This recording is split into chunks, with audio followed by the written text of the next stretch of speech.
Good evening and welcome back to another episode of Please Call Me Crazy, brought to you by Free People Radio and powered by our favorite sponsor, Tireget.com.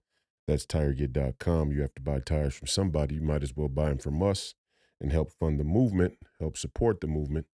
We believe in the freedom of movement, and that's exactly what the establishment wants to take from you now. I'm your host, Royce White, here in the belly of the beast, Minneapolis, Minnesota, for episode number 93.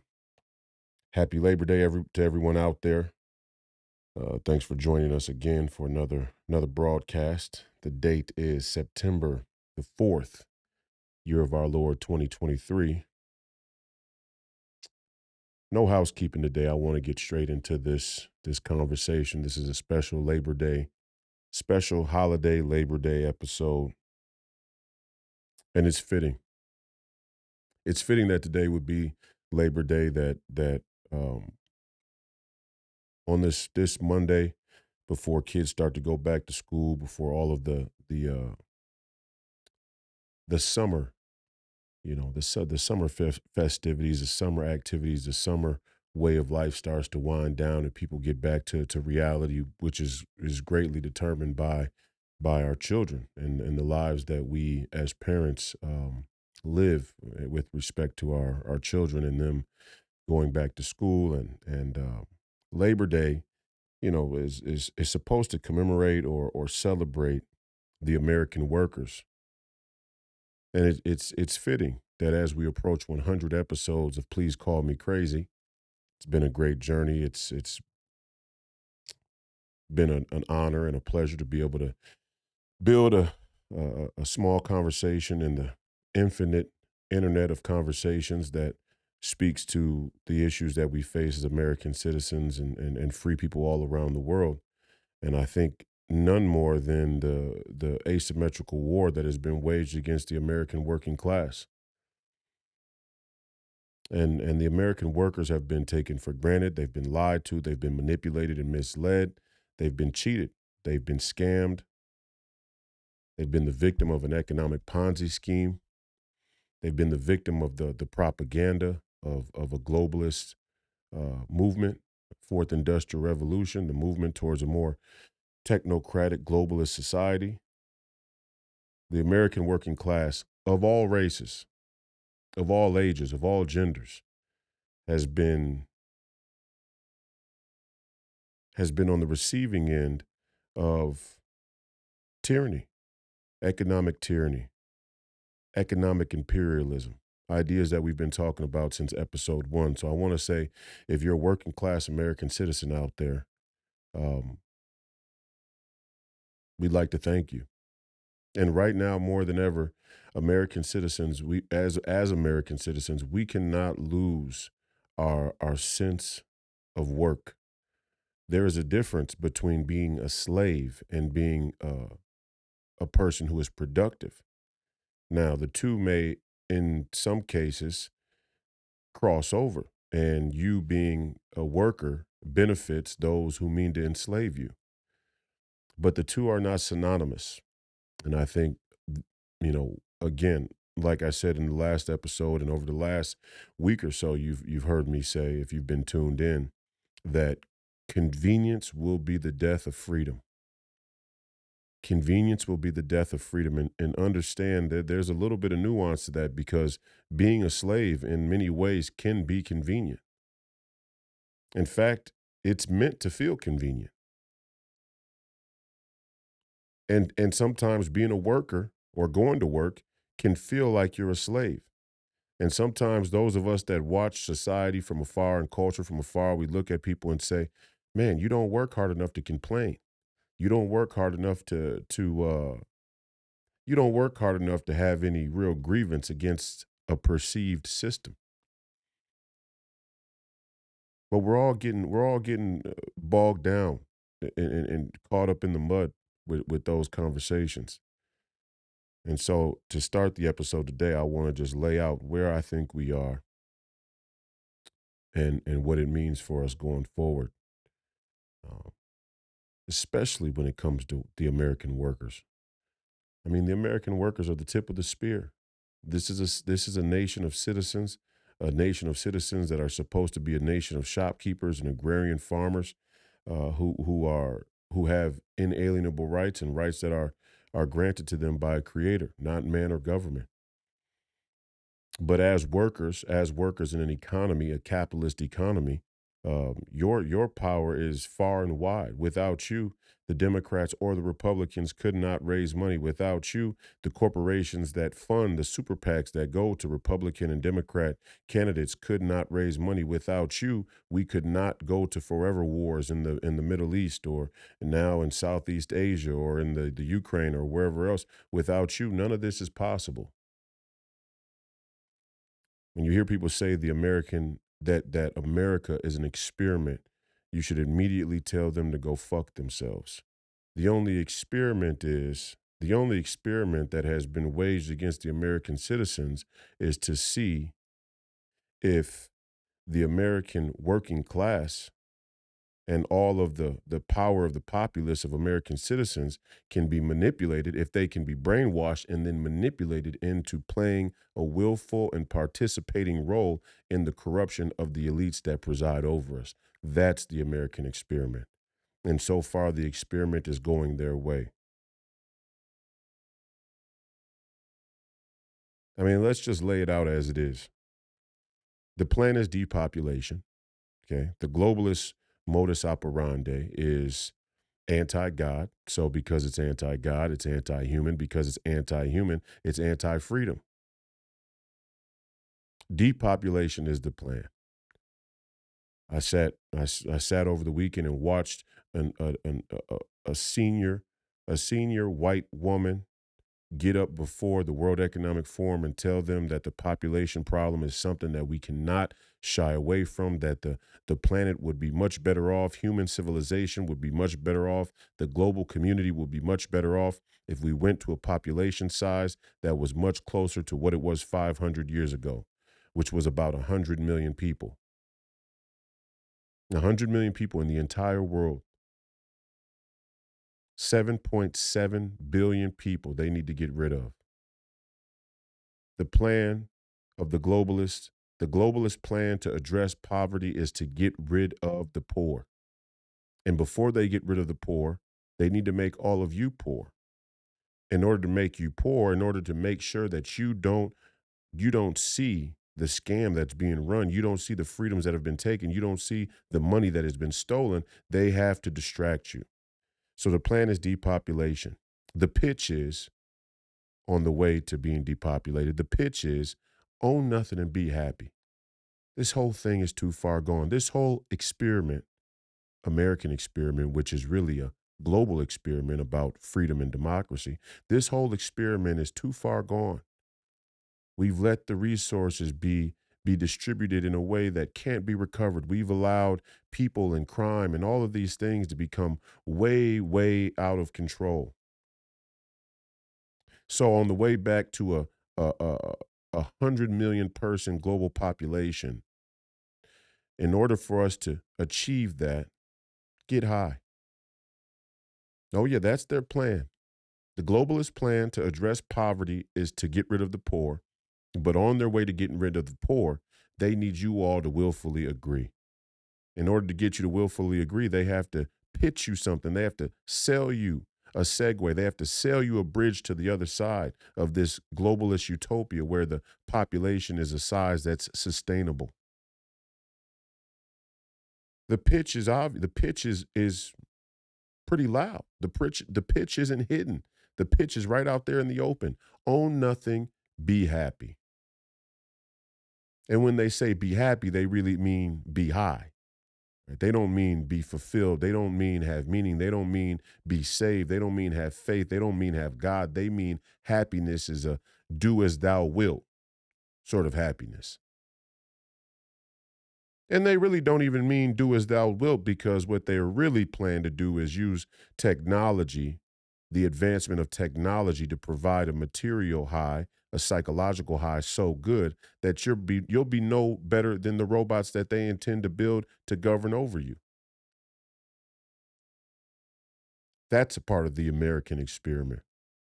the hijacking of the human psychology, the study and science of how to manipulate the human psychology. We've been brainwashed. We've been brainwashed, and many people have trouble. Many people have trouble confronting that for a variety of reasons: fear, naivety, lack of education, lack of sacred honor, lack of honesty, honesty with themselves. Whole variety of reasons why people have trouble confronting that we have been programmed and brainwashed. The pitch is own nothing and be happy. What is the counter strategy? What is the counter move to the pitch? Own nothing and be happy. Ownership and work hard. Ownership and hard work. No, I know. I know. Does it feel good to think that our elites all across the world, our elites here in America, have sold us out to some predatory economic Ponzi scheme, and now our only answer is to refer back to work ethic, to work harder? Now, I know that doesn't feel good. That doesn't sound good. We feel cheated in the way that our work has been manipulated, in the way that our work has been hijacked, in the way that our work has been exploited. And we should feel cheated. But that does not mean we should give up. That does not mean we should throw the baby out with the bathwater. There is a difference between being hardworking, free citizen and an economic ward of a global government, a global state, and a slave, a serf. There is a difference. We must identify that difference right here today, because the power of the American people, the power of free people everywhere, is going to be our willingness to work hard. Our willingness to work hard within the scope of individual freedom.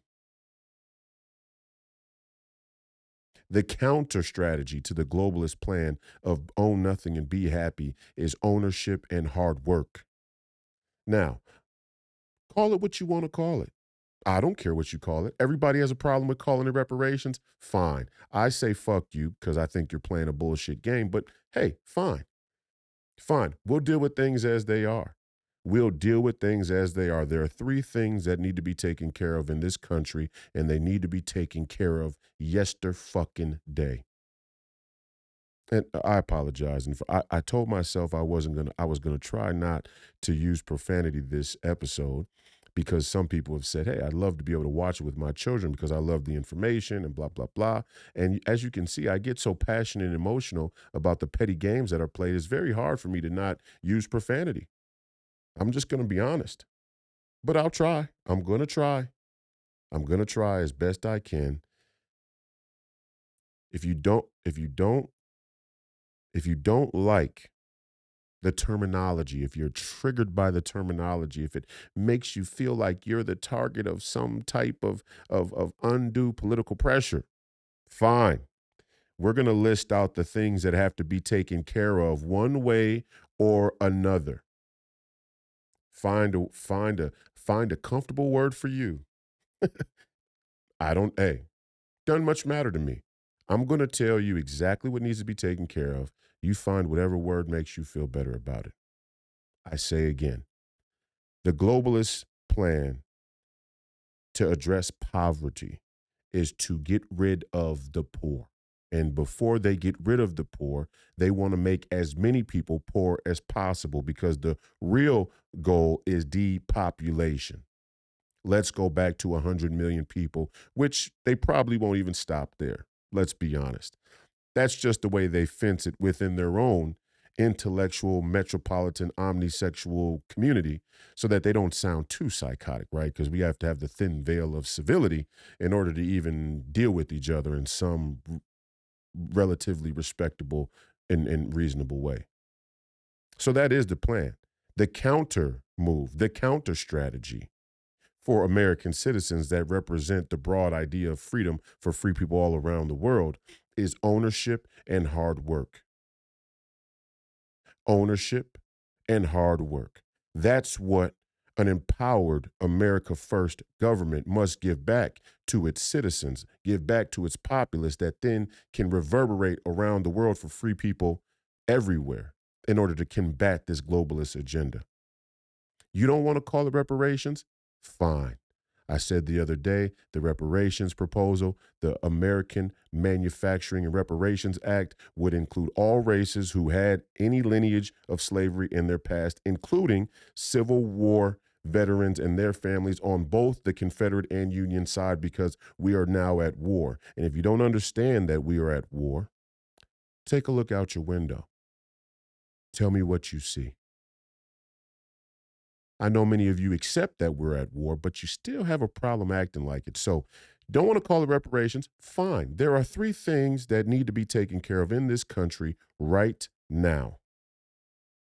Number one, our manufacturing must come home. It is essential that our manufacturing come back within our borders. There is no negotiation about it. It has to happen. American manufacturing must come back to the United States of America. Number two, the tax must be shrunk. The taxes must be reined in.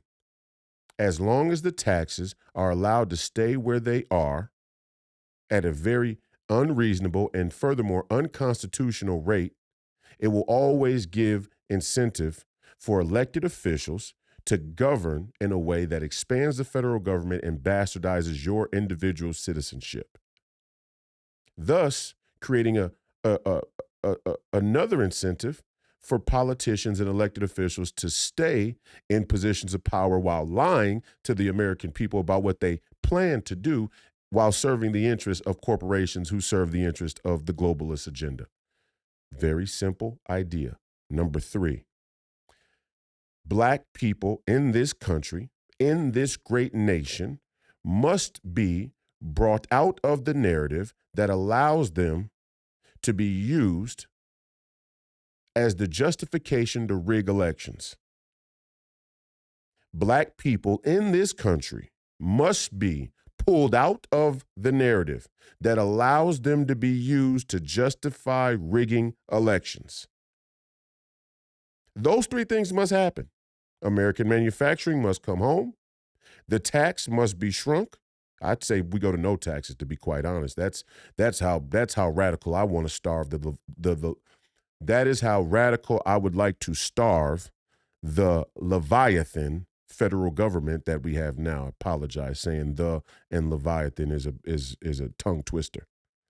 So those two things must happen. And in order for those things to happen, Black people being used to justify rigged elections may be the first stone that needs to get turned. Because it's going to be very hard for us to elect any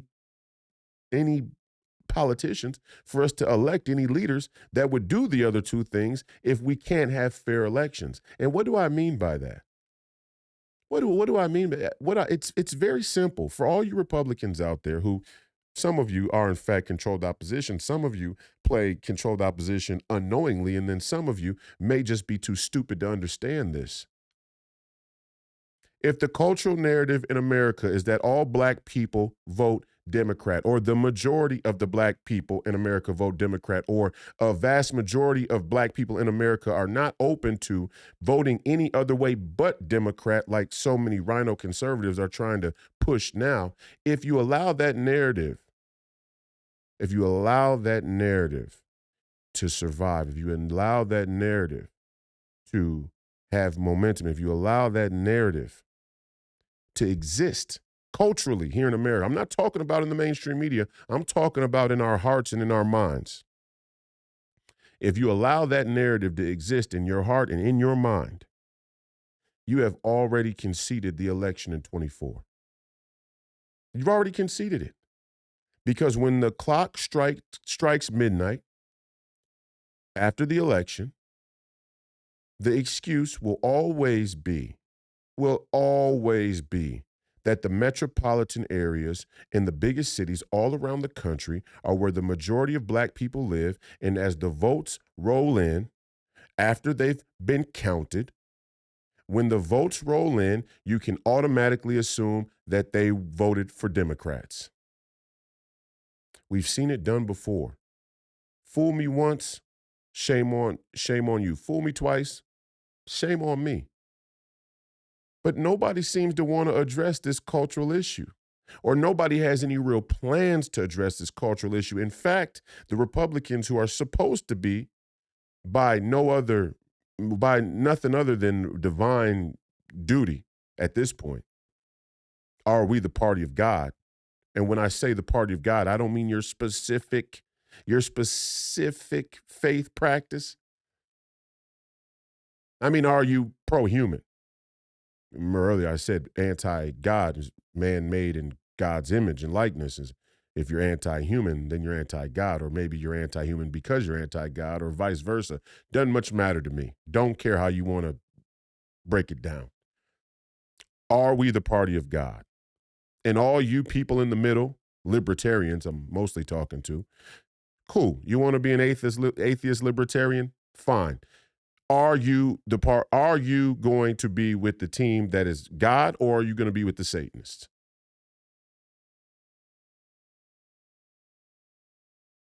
We've been commissioned by a divine duty to help save this country and preserve the idea of freedom. That is where we are. And so many in the Republican Party or in the conservative movement are stepping right up to the podium and saying, Black people aren't going to vote any different. You guys are kidding yourselves. Or on the flip side, in the cultural narrative, they say, look at all these young Black men stealing merchandise from department stores. And that's the focus. That's where you want your focus to be. That's where you want the focus to be. Why? Who do you think you're fooling? You think you're fooling me? You think you're fooling people who really know what's at stake? You're not. You're fooling yourself is who you're fooling. You're fooling yourself if you think that you're actually a patriot and you want to save this country. Because, yeah, I have a big, big problem with young Black men that disgrace themselves, their sacred honor, and their national honor by going into a department store and stealing some consumer products, some consumer goods that's worth no more than the Finocchios that they get and put up on the television to promote it. Yeah, I have a big, big problem with that, no doubt.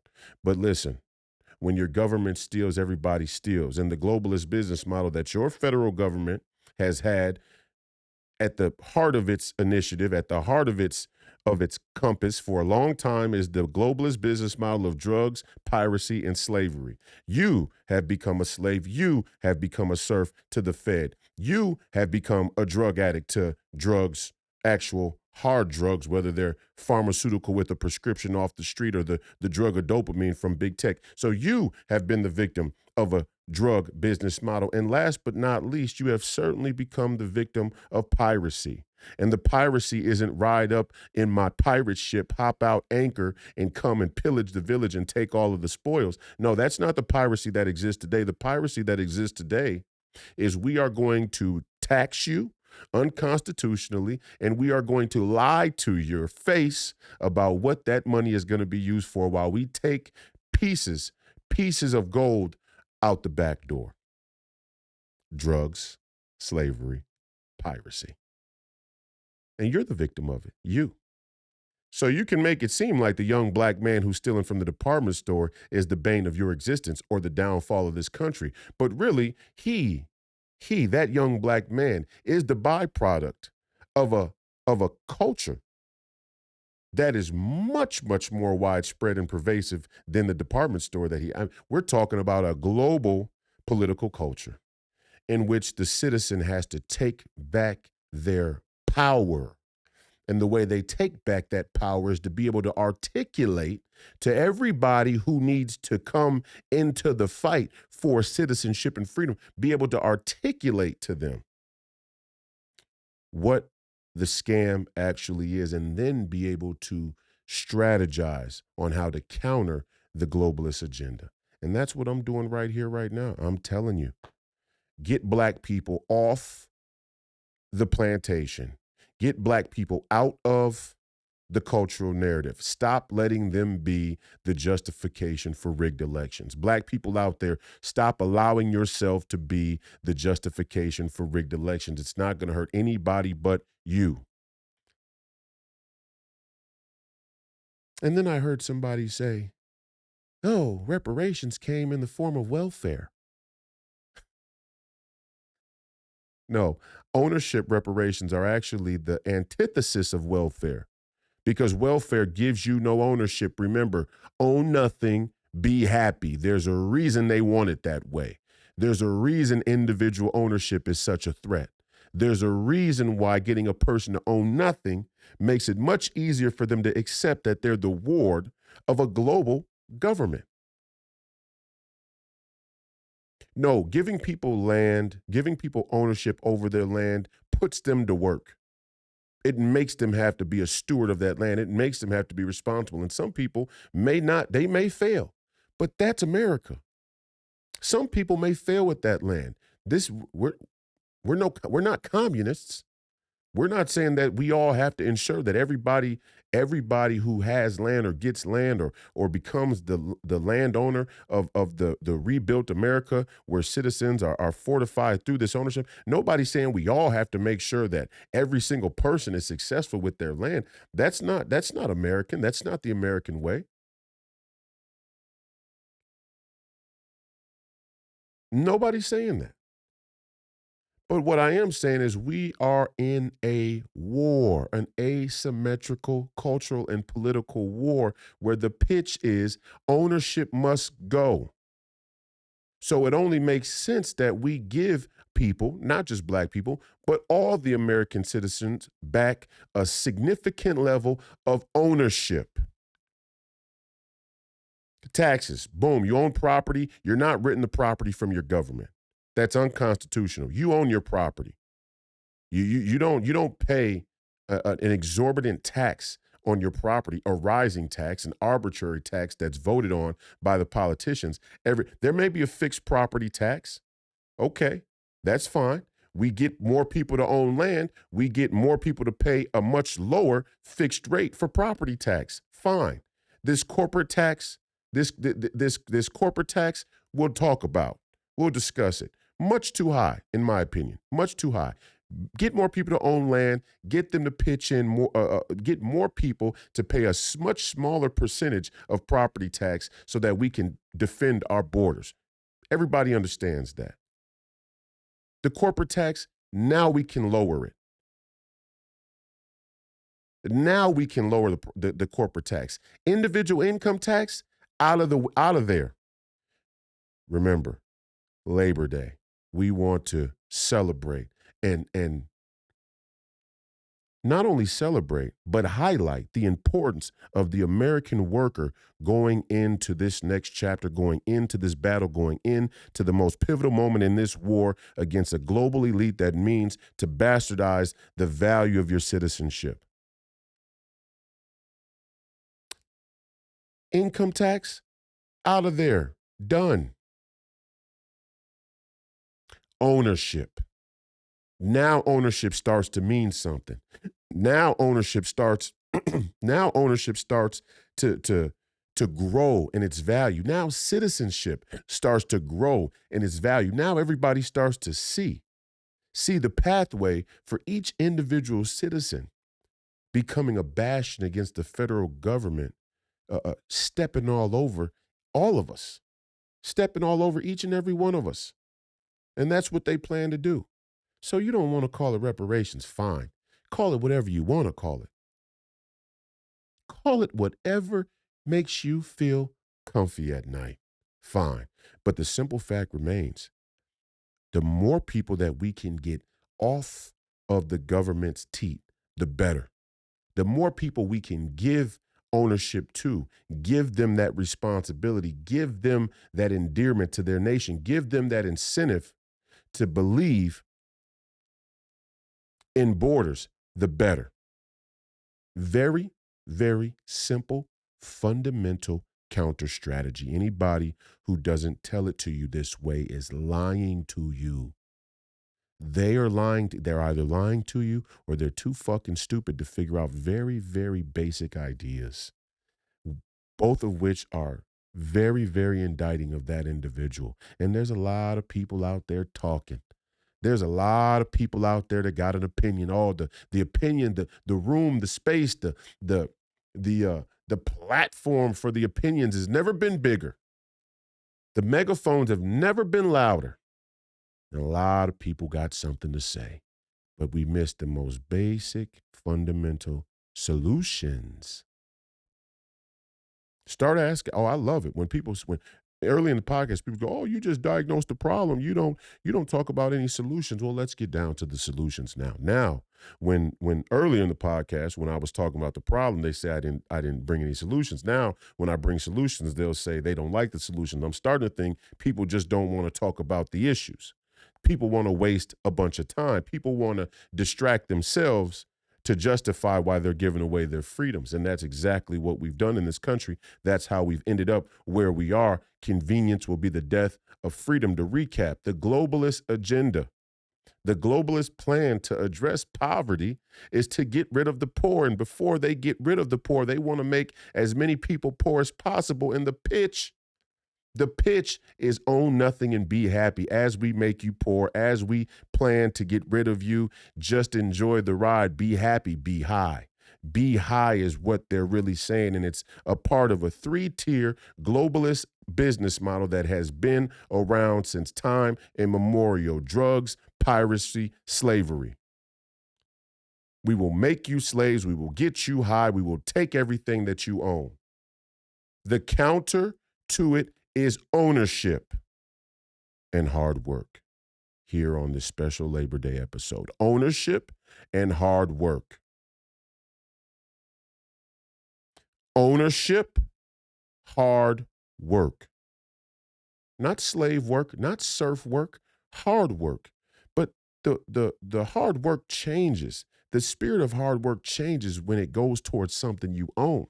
The great Dame Dash of the hip hop community tried to preach this message and minister this message for many years now, that when you love it, it's no longer hard work. It can't be considered slavery. It can't be considered serfdom when you're working towards something you own. Now, yeah, the responsibility of whether that thing succeeds or fails now solely relies on you, or it solely falls on you. That's a part of that individual sovereignty, that self-governance that we all should want, but we've been brainwashed to reject. We've been brainwashed to run from. We've been brainwashed to hide from. We've been brainwashed to give to somebody else. And we've given it to the government, and they have been found corrupt. Not only do they not know what to do with the responsibility, they've weaponized it against you. So we don't have to call the strategy reparations. If that makes you feel uncomfortable, if that makes you say, I don't want to be a part of this on the outset, fine. You tell me a plan to get black people off of the Ferris wheel that allows them to justify rigged elections. Because, see, I hear a lot of Republicans out there talking about the lack of integrity in our elections, the lack of safety or security in our elections, but nobody seems to want to address the elephant in the room. The elephant in the room is that no matter how many election judges you put down there on the ground, when the clock strikes midnight, there will always be a revolving door of black votes in metropolitan inner city areas that you can count on to fudge the numbers. Look at Kerry Lake. Kerry Lake lost by 17,000 votes. Kerry Lake lost by 17,000 votes in an election that had almost 6 million voters. Almost 6 million people voted in that gubernatorial race. And she lost by 17,000 votes. And they were able to fence that there is no question around the final tally of this election. And many people believed it because they were able to call Kerry Lake a white supremacist because she was one of the followers of the MAGA Donald Trump movement. Are you guys getting it yet? 17,000 votes, that's all they need to take control.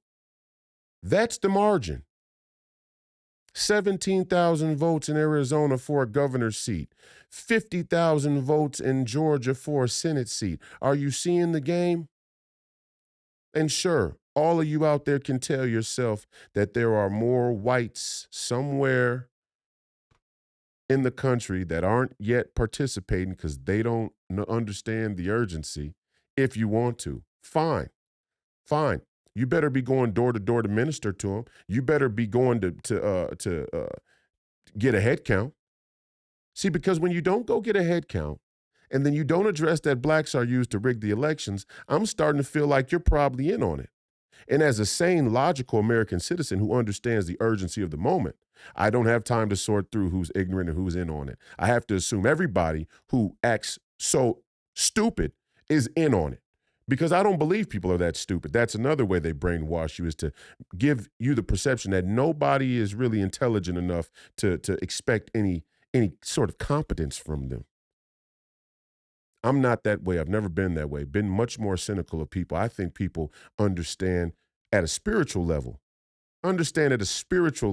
what's right and what's wrong, and they arbitrarily choose when to apply the criteria of right or wrong as it benefits them. That's my belief. And in this country right now, we are much more invested in, much more interested in, much more desiring some type of petty bickering match about a bunch of little issues, bunch of little tiny issues, tiny petty issues that just conveniently, remember that word convenience that killed freedom, this lack of being able to talk about things at a deep enough level conveniently allows us to not stand and take the fight to the establishment with the agenda they're trying to push. Let's get in a big argument so we don't have to fight. You're not fooling me.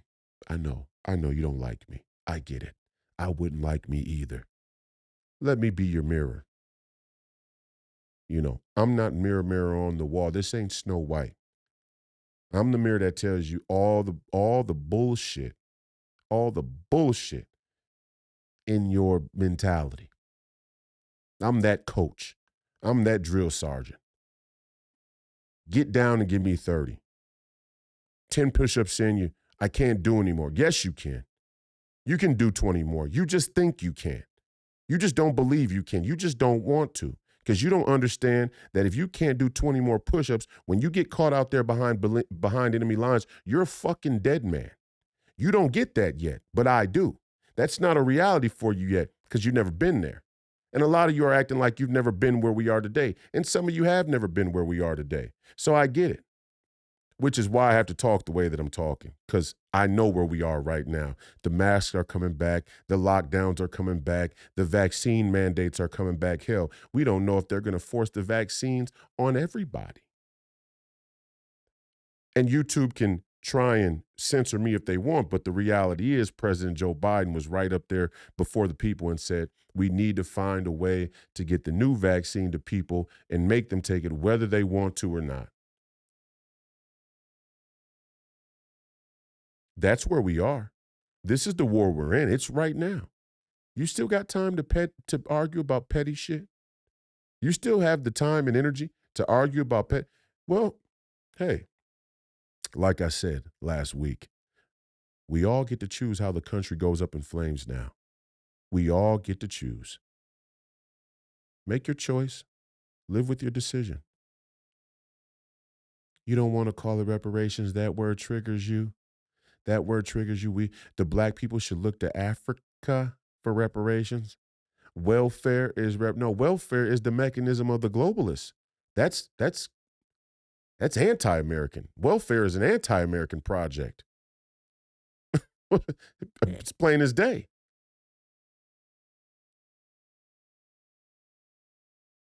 The entire effort for Black America has brought them to this moment where the future of this country relies upon people's belief in our elections, people's belief in our democratic process that has been hijacked on the narrative of Black America.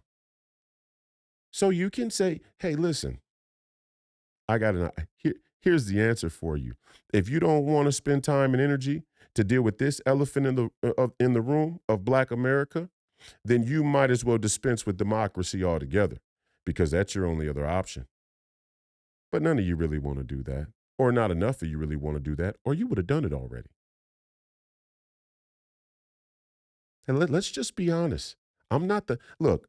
I coach a bunch of young men. I coach, high school boys. I coach young men. I train young men. I got little brothers and sisters that are right around teenage age. I don't want to have to talk to you like a teenager, but let's just get down to the nitty gritty. If y'all really were as fed up with tyranny as you claim to be online, which is very easy to do, the whole country and the whole situation would look much different than it does. But it doesn't. So don't expect me to play along with the charade. Don't expect me to play along with this cosplay that all of y'all are ready to get active. You're not. You're not ready to get active. If you were, you'd be active already. What are you waiting on? I mean, let's be honest. Let's just be honest. What level of tyranny are you waiting on for 1776 to commence? What more needs to happen? They're going to throw your president in jail for life. That's the threat now.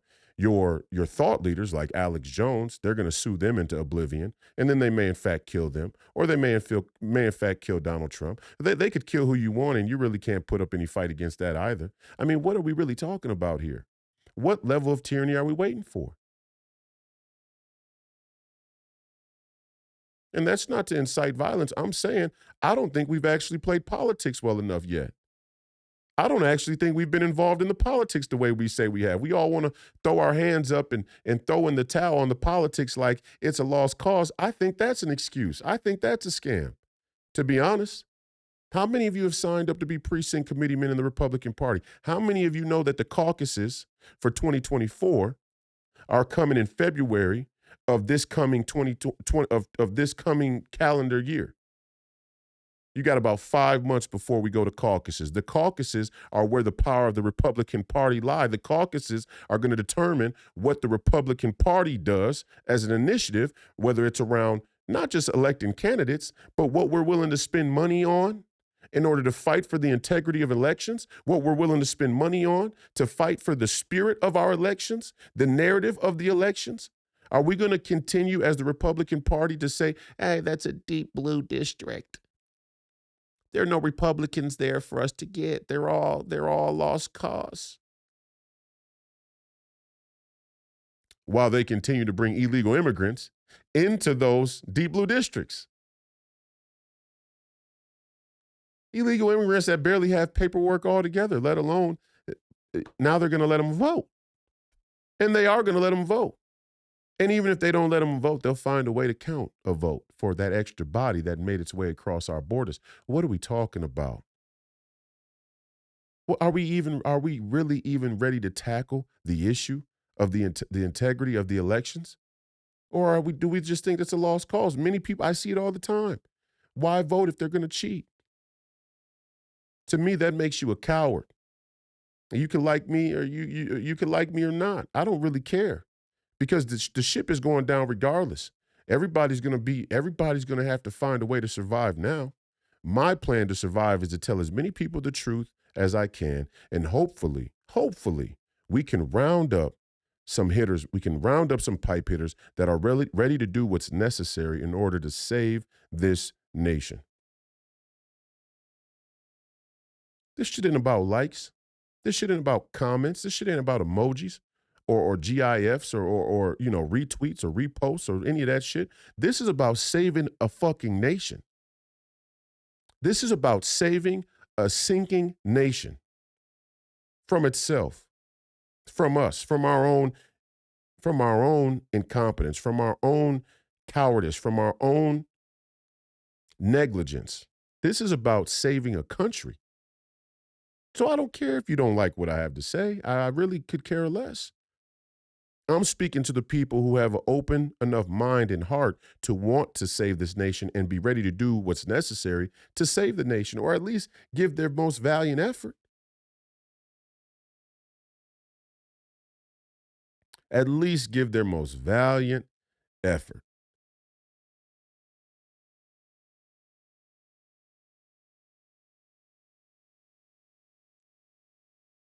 Black people in this country are being used to justify rigged elections. Hispanic immigrants are being used to justify rigged elections. It's right out there in the open. And if you try and say that there's no evidence that elections are rigged, you are lying.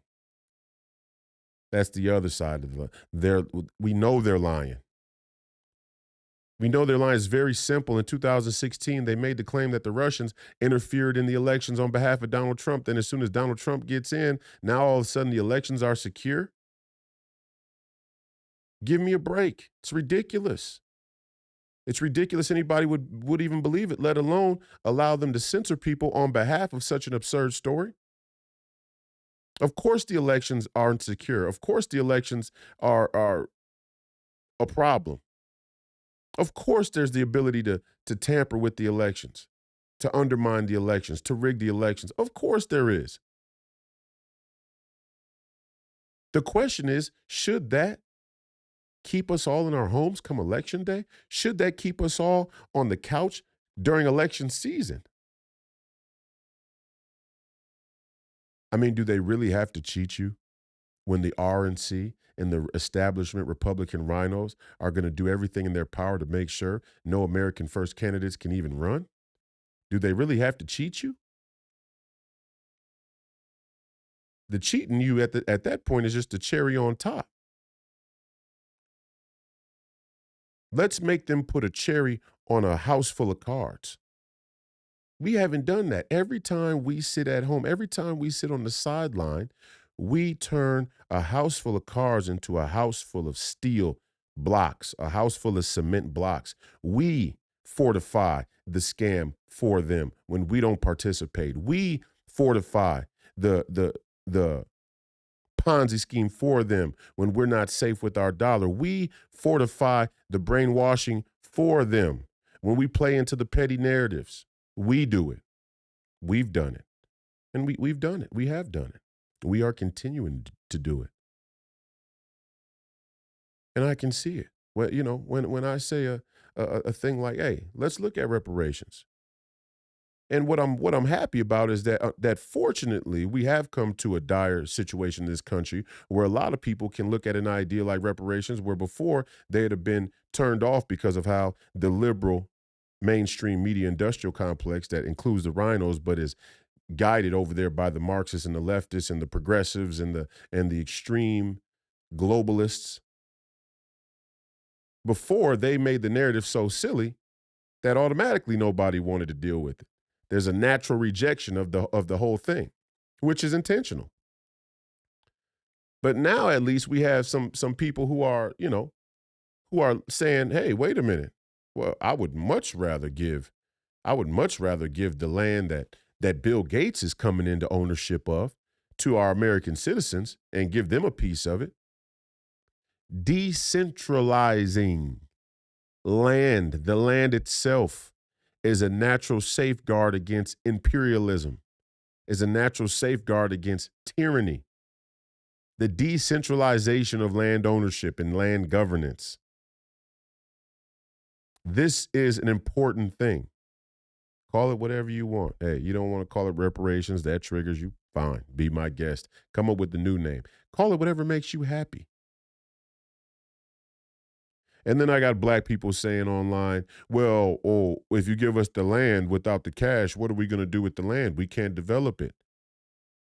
I think the CCP is sitting over there with proof that if you have land that you're willing to manufacture and work off of, there's a lot of money to be had. They're sitting there with coffers full of American money. And this is the real telltale sign of the whole deal, of the fact that the American mainstream media and its deep state intelligence has done a magnificent job of pitting black versus white while they make off with the green. It's the China issue. I mean, it really is. All you black people want to sit by while the system burns, or say that those of us who believe in our citizenship are safeguarding the house. You want to watch the house burn and let the Chinese take over, but they got the Uyghur Muslims in concentration camps already. They don't even like Chinese people who have a difference of belief, let alone American blacks. But you want the Chinese to, you feel comfortable with the Chinese taking over? And then the white folks are, oh, well, we're not gonna go out of our way to give anything to black people. They've gotten enough, but you're willing to let all of your tax money go to China. And you say, oh, well, I'm not willing to let my tax money go to China, but you still pay the tax. You know it's going to China. You all know it's going to China. You still pay the taxes. And then you say, oh, well, if I don't pay the taxes, then the IRS is going to come. Well, yeah. Yeah, I think that would spell out tyranny, wouldn't it? So what are you willing to do? Because if you're not willing to rebel against that set of circumstances, not willing to, rebel against that a particular mechanism, but you're also not willing to try and affect or minister in the political process, what are we willing to do? You see where I start to get frustrated? I'm starting to see where a lot of the people throw their hands up at the politics and say, "Oh, this is all a scam." It's not a scam that's being run by them. It's a scam we're running on ourselves. The people get the government they deserve. We have to find a way to become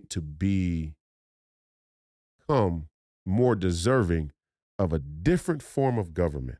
Our government is a reflection of us. Our government is a reflection of us. We have to become a different image. We have to become a different reflection. And the first way to do it is to say no. Enough is enough. Enough is enough. Enough is enough when it comes to the petty cultural differences that divide us. Enough is enough when it comes to the tyranny that we look the other way on. Enough is enough enough is enough of the high that's meant to distract us. Enough is enough all the way around the board. Just enough. Enough of it. Done. We're done. We're not doing it. We will not comply. I hear a lot of people say we will not comply. It's fun to say on the internet. It's real fun to be the rebel on the internet. It's the same way that the Marxist left have given all of these iconic historical figures that sort of symbolize anti-establishment rebellion, like Huey P. Newton or Che Guevara or, whoever. You could pick one. These sort of radical political figures.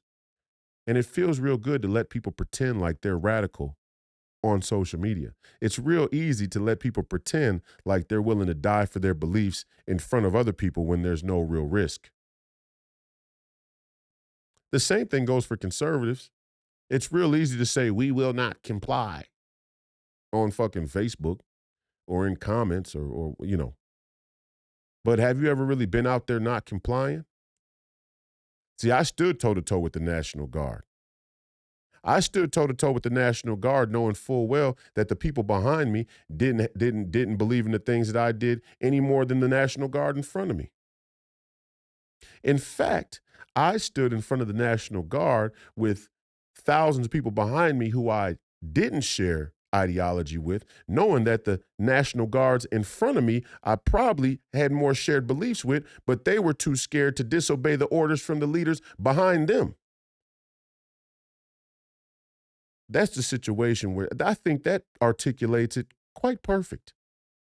That's the Gordian knot we've got ourselves in. That's the Gordian knot we have to untangle. And we have to do it right now. We have to open our minds and our hearts and our spirits to, at every turn, start to do that right now. We're down 2 touchdowns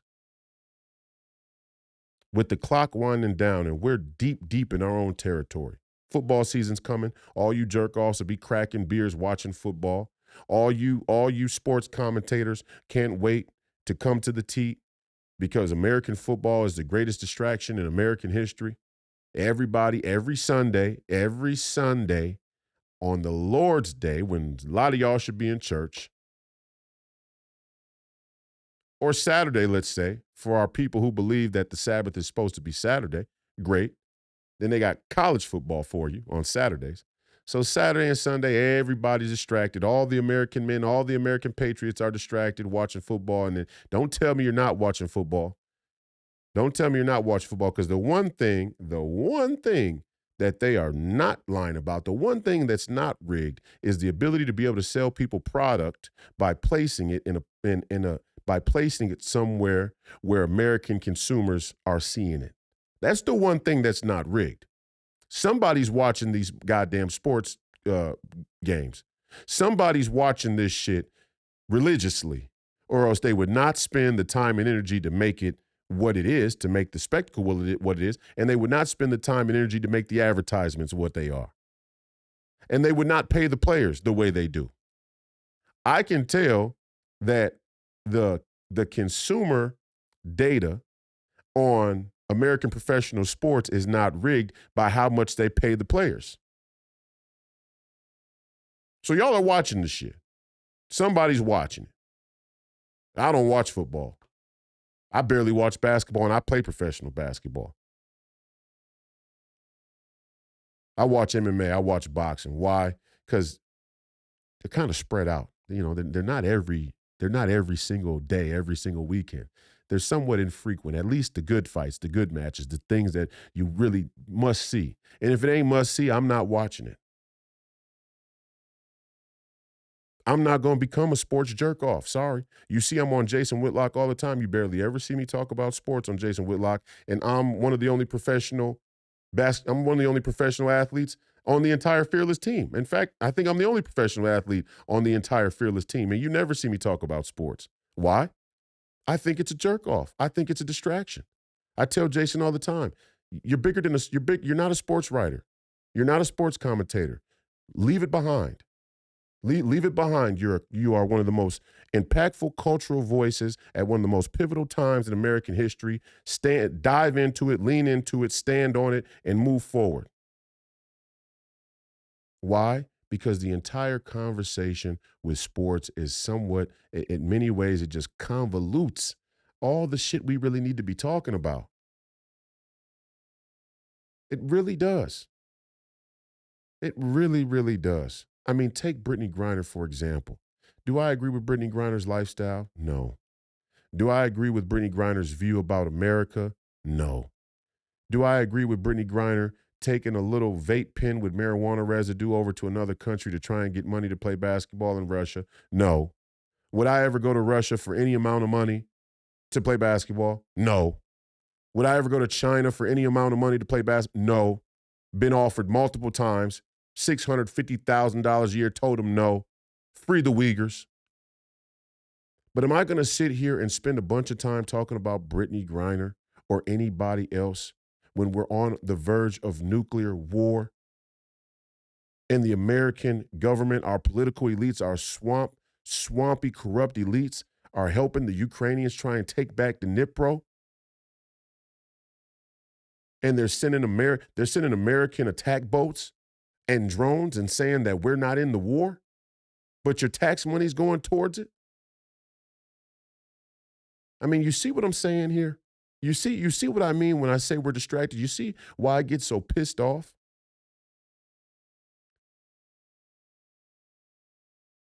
You don't want to call it reparations, fine. We don't have to call it reparations. We don't need to call it reparations. But I'll tell you one thing, don't be mistaken. What I'm saying and giving black people and all American citizens more ownership is not welfare. It is not welfare. It is, let me help you, for all of you out there who don't understand these basic concepts. You've been lied to. So whoever you've been listening to on Fox News, on CNN, I don't know who you people are listening to be honest. Whoever you've been listening to, understand when somebody like me comes and gives you the basics that are irrefutable, you should then go back and question the people you've been listening to because they've been lying to you. Welfare, as it is in America today, is a means to give black people, but really the broad base of American working class consumers, incentive to not own anything and be happy while they send their money over to another country that retains the value of producing the life of prosperity and wealth that we enjoy today. That is welfare. Black people are the explicit recipients of welfare, but the entire American working class has become a welfare state. I know you don't see it that way because your vision of the situation is not pulled back far enough. You want to focus in on the welfare recipients of government tax money because that's what the fuck Sean Hannity wants to talk about. But Sean Hannity's a pussy. I don't know why y'all keep watching him. He's a fucking Democrat. But he's willing to criticize the welfare moms. And yeah, no, the black woman is certainly a sellout for giving over the sovereignty of her American citizenship for a welfare check from a ever-expanding federal government. Nobody with any sane mind would deny that. Certainly not me. But all of you have become wards of a welfare state. Black, white, Asian, Latino, doesn't matter. Every last one of you have become wards of a welfare state. Because the value of your citizenship has been shipped away. You live in a debt society. You are the debt. You are the credit of the entire scheme, the entire Ponzi scheme, the entire economic scam. You're the credit. Your life and your energy and your participation, your willful ignorance or willful bliss is the cornerstone of the whole scam. This is an energy war. This is an energy game. And yeah, part of it is oil, part of it is actual energy, but part of it is human energy, human participation, human willingness. You all become wards of the welfare state. You all are a part of the system that has devalued your citizenship and made you a ward of a debt society. A radical debt society. We don't produce anything in America. So when you go to your job and you work here on Labor's Day, right? You go to your job, you work to pay an inflated price for something that was produced in another country like China, and they reap the benefits, their citizens reap the benefits of being a equity society because they produce things. They're not making money to pay their bills for inflated products and goods. They're actually producing the things that we jerk off with. And I mean literally the things we jerk off with, whether it's our electronics that we watch porn, strap on dildos for all you, loving lesbians and homosexuals out there, or some of you straight people that, hey, every night, every once in a while, you just got to get kinky and use it. They are producing the things we use to jerk off and distract ourselves. That is how you all have become wards of a welfare state. All of you. And they tell you that you give us your tax money because we know how to spend it. And you all comply. Will not comply. Oh, yes, you will. You will certainly comply. You have complied. You continue to comply. Absolutely, you will. You will give us 50 cents of every dollar you make, and then you will pay an inflated price on goods that we've intentionally shipped the production of to another country. What more can I say? Yeah. Yeah, no, the welfare state for black people is a certain particular type of perverted scam, but that's really super political. I mean, it's very political to make the welfare ward this bastion of Democrat policy. Yeah. Democrat allegiance. Yeah. We're going to expand the federal government. If you don't vote Democrat, you're not going to get your federal grants and aids for all of these social programs where we give you money, right? And you give us your vote. Yeah. Yeah, for sure. But the broader, wider American populace is playing the exact same game with taxes. It's the exact same game. You give us your money. We give you any number of perceived benefits, right? You give us your tax money and we give you any number of perceived benefits in exchange for your compliance with the status quo. And the status quo includes Democrats, it includes Republicans, it includes corporations, it includes multinational corporations, it includes international governing bodies and agencies, it includes all kinds of things. It's the same game being played at a broader scale. It's like a Russian Russian doll. And we get honed in. We get honed in on the middle circle, and we fail to see the concentric circles that exist around it. Same exact scam. It's an epidemic of self-doubt. It's an epidemic of self-doubt and self-hatred and a lack of self-awareness. We don't see ourselves. We don't see ourselves being caught up in the mundane, and that we lack the courage to involve ourselves or concern ourselves with the broad. This is the problem I had with Jordan Peterson in some respects when he said, you got to get your house in order before you can go out and try and change the world. I know he was talking to, young millennial white liberals who perceivably have lives that are much better off than they claim to be oppressed underneath, and yeah, they're trying to change things that they are not equipped to change.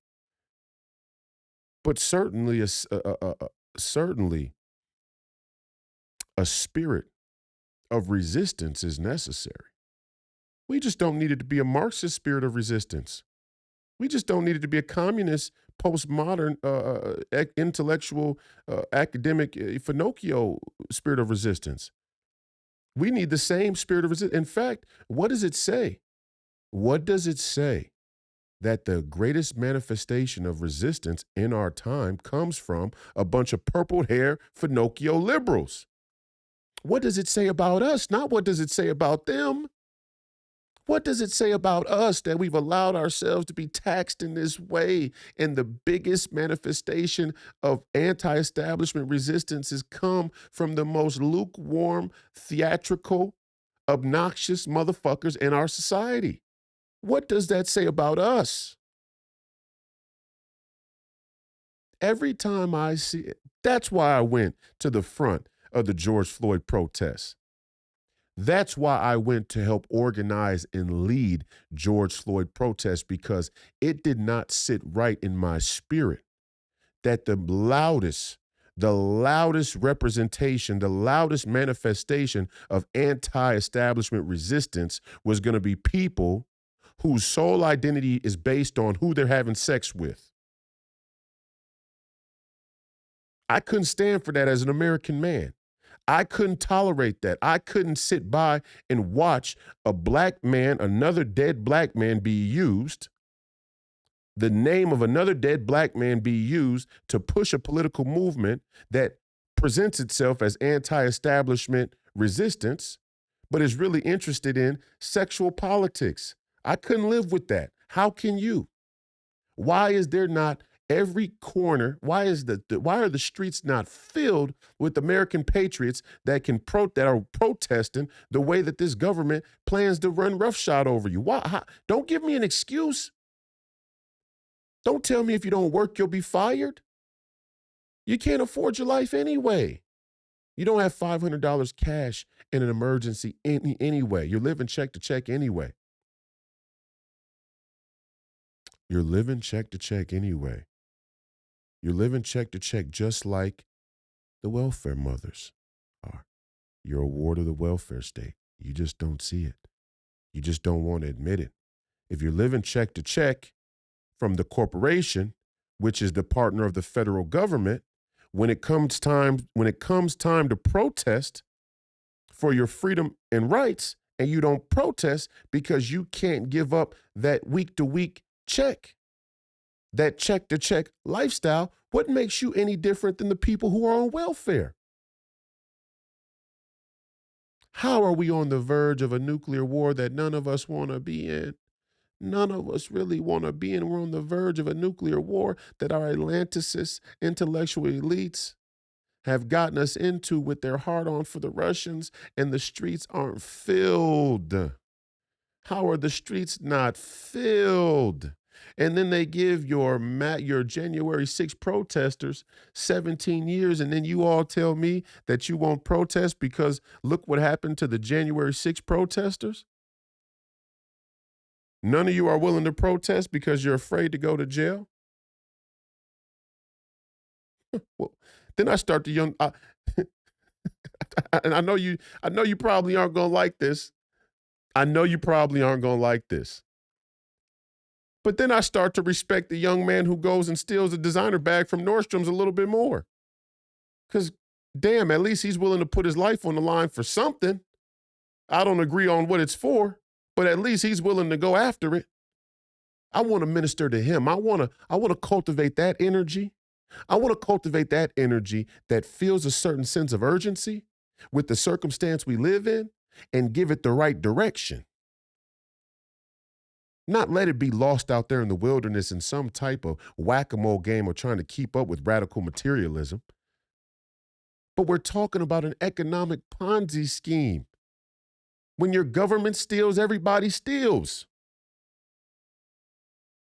An even better way to put it is when your government steals and then they create policy to inflate the cost of living for the working class here on Labor Day, more people are going to start to steal. And then they use the mainstream media industrial complex to villainize and demonize those people on the ground level, the common man who steals, against the Republicans who don't want to have to go minister in the belly of the beast. And here I am, ministering in the belly of the beast. And as black people start to wake up all across the country and say, we're voting for Donald Trump, many of you want to say, no, they're not. They're not going to vote for Donald Trump. I even saw some people saying, I would love to see black people vote for Donald Trump, but you should have did it last time. So I kind of feel like it's too late. It's what? The ship is going down and you want to play who he said, she said games? You want to play what happened last time games? So I know you're not serious. And with all due respect, too many of us are not serious. Too many of us are not serious, which is why I don't have a super big following. You know, it's growing. It's growing because as the situation gets more urgent, people are going to start to look to leaders who aren't playing any fucking games, who are serious. But traditionally speaking, over the last 10 years of my adult life, people don't want to follow me. People don't want to follow me because they know I'm serious. They know this shit is serious to me. And I'm going to ask you to bring it. I'm going to ask you to bring it. I'm going to ask you to bring real commitment, real sacrifice, real discipline. I'm going to ask you to bring real skills. And if you don't have those skills, I'm going to ask you to learn some skills and to hone those skills, to sharpen those skills. We need hitters. We need hitters now. That's what we did. We created the dire circumstance. Now we need invasive procedures. We need emergency surgery. Yeah, you're going to get bloody. Yeah, when you got to go in and cut somebody's sternum open and perform open heart surgery, it gets a little messy. It's not comfortable for anybody. It's not comfortable to have the responsibility of that human life in your hands. It doesn't feel comfortable that American citizens now are charged to step up and stand up with the fate of the nation hanging in the balance. That ain't comfortable. I get it. But it is where we are. It is where we are now. And we have to. We have to get serious. No more of the bullshit. No more bullshit. Let's cut the shit. You'll see me say to people all online all the time on both sides, cut the shit. Black people talking about we need cash reparations as a part of some 5-pillar plan for reparations. Oh, cut the shit. I'm starting to think y'all are controlled opposition to make sure that there's no conversation about reparations that ever actually can take place with any viability so that black people can continue to be the justification for rigged elections. All this FBA and ADOS, American Descendants of Slaves and Foundational Black Americans, I don't give a fuck about none of that shit. Terminology, this excess of terminology, sloganeering is what it's called. When I say nationalism, when I say nationalist, that ain't sloganeering. This ain't no, A man's nation is a man's nation since time immemorial. A man's nation could be defined by borders. A man's nation could be defined by some perimeter of an area that he's familiar with, that he's aware of, that he wants to guard and defend and protect and grow and produce on. And a man's nation is a man's nation since time immemorial. All these three-letter acronyms and all this shit that y'all are coming up with out there don't mean shit unless it's backed up by something that has some substance to it, some meaning to it, some competence to it, some intelligence to it. I had a black person tell me after the episode about reparations, they said, I can buy land with the cash right now. I want cash because I can buy land with the cash right now. You can buy land with the cash. The land is inflated by a bank that works with the government, even if you go to buy land from the government. If you buy commercial land, it's even more expensive. You think the federal government is going to cut you a deal to buy land at a discounted price because you're black? Are you kidding me?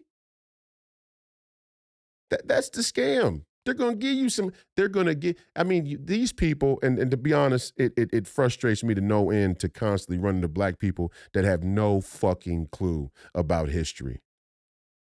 Not a fucking clue. You ever see banana republics that fell in South America, and there's a guy wheeling around a crate or what do they call a dolly? He's got a dolly, or he's got one of those flat dollies. He's got one of those flat roller beds of cash, a mountain of cash sitting on the slider board because the currency is gone bankrupt. And I had black people tell me that the currency is not going bankrupt. That's conspiracy theory. The cash is going bankrupt, as a matter of fact. The ironic part is that the cash is being intentionally bankrupt by the political elites that most black people vote for. And then you're gonna take cash reparations from the same political elite that are intentionally bankrupting the cash that you vote for? How can I not think you're controlled opposition? You're either ignorant or you're in on it. I don't have time to sort it out. I just say, get the fuck out of my way. Right? Again, I can't go without the profanity because it's just that's the only thing to say to something like that. You're going to take cash from a group of political elites who you voted for that are intentionally bankrupting the cash, and now they're going to garner your vote by giving you more cash? At the same time, they say they're going to go to a cashless society, and you're smart?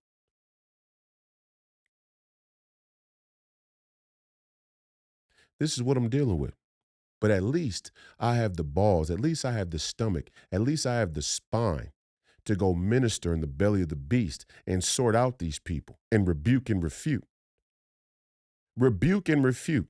And when I go and rebuke and refute, and the Maj Torres and some of these other people that are out there who are real black conservatives who believe in the Constitution, who aren't doing it just to get likes or subscribers or to pander to some bullshit narrative that gets clicks because everybody's emotions are all tied up in it. Every time some of us step up, we got to deal with the establishment Republicans and the Sean Hannitys of the world trying to undermine the progress of it by saying welfare is reparations. No, it's not. Welfare is an anti-American mechanism. Welfare is an anti-American mechanism to give a man ownership of the land, to make him a shopkeeper, to help him be an agrarian farmer, to help him be a rugged individualist that carries everything he needs on his tool belt. That is American. But we've lost sight of that. Oh, it's not black people who have lost, it's not just black people who have lost sight of that. It's not just white people who have lost sight of that. The entire American populace has lost sight of that. And in losing sight of that, we are susceptible to bickering matches about any number of cultural wedge issues that allow them to continue to drop the hammer on you. They're going to give you as if the tax wasn't bad enough, as if the tax wasn't already unconstitutional. Now they're going to introduce the carbon tax. Same World Economic Summit where the white woman said we need to go back to the global population the way it was 500 years ago. It's like 100 million people. We need to go back to a 100 million person global population. The same white woman, not the same white woman, another white woman at the same global conference said, we need to find a way to tax people, give people carbon tax tokens where the elites can buy carbon tokens from the poor as a way to redistribute the wealth.